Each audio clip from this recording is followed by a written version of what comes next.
गणेश चतुर्थी व्रत कथा सुनने मात्र से ही होगी मनोकामना पूरी। एक बार महादेव जी पार्वती सहित नर्मदा के तट पर गए। वहां एक सुंदर स्थान पर पार्वती जी ने महादेव जी के साथ चौपड़ खेलने की इच्छा व्यक्त की। तब शिव जी ने कहा, हमारी हार जीत का साक्षी कौन होगा?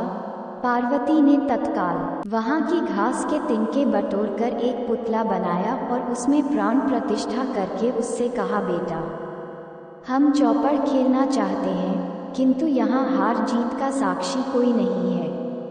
अतः खेल के अंत में तुम हमारी हार जीत के साक्षी होकर बताना कि हम में से कौन जीता, कौन हारा। खेल आरंभ हुआ। दैवयोग से तीनों बार पार्वती जी ही जीती। जब अंत में बालक से हार जीत का निर्णय कराया गया तो उसने महादेव जी को विजयी बताया।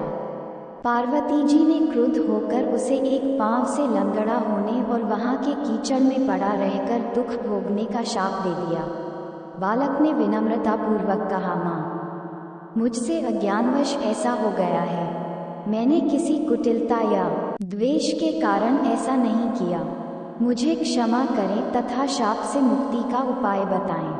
तब ममतारूपी माँ को उस पर दया आ गई और वे बोली, यहाँ नाग कन्याएं गणेश पूजन करने आएंगी। उनके उपदेश से तुम गणेश व्रत करके मुझे प्राप्त करोगे। इतना कहकर वे कैलाश पर्वत चली गईं। 1 वर्ष बाद वहां श्रावण में नाग कन्याएं गणेश पूजन के लिए आईं। नाग कन्याओं ने गणेश व्रत करके उस बालक को भी व्रत की विधि बताई। तत्पश्चात बालक ने 12 दिन तक श्री गणेश जी का व्रत किया। तब गणेश जी ने उसे दर्शन देकर कहा, मैं तुम्हारे व्रत से प्रसन्न हूँ। मनोवांछित वर मांगो।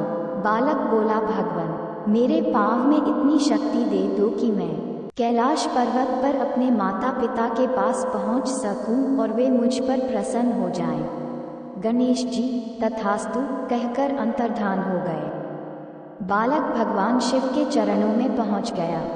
शिव जी ने उससे वहां तक पहुंचने के साधन के बारे में पूछा। तब बालक ने सारी कथा शिव जी को सुना दी। उधर उसी दिन से अप्रसन्न होकर पार्वती शिव जी से भी विमुख हो गई थी।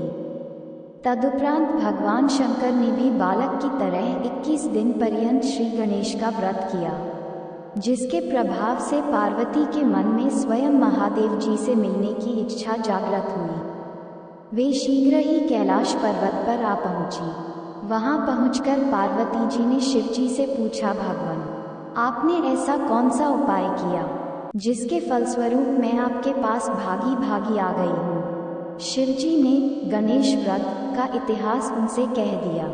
तब पार्वती जी ने अपने पुत्र कार्तिकेय से मिलने की इच्छा से 21 दिन पर्यंत 21-21 की संख्या में दूर्वा, पुष्प तथा लड्डुओं से गणेश जी का पूजन किया।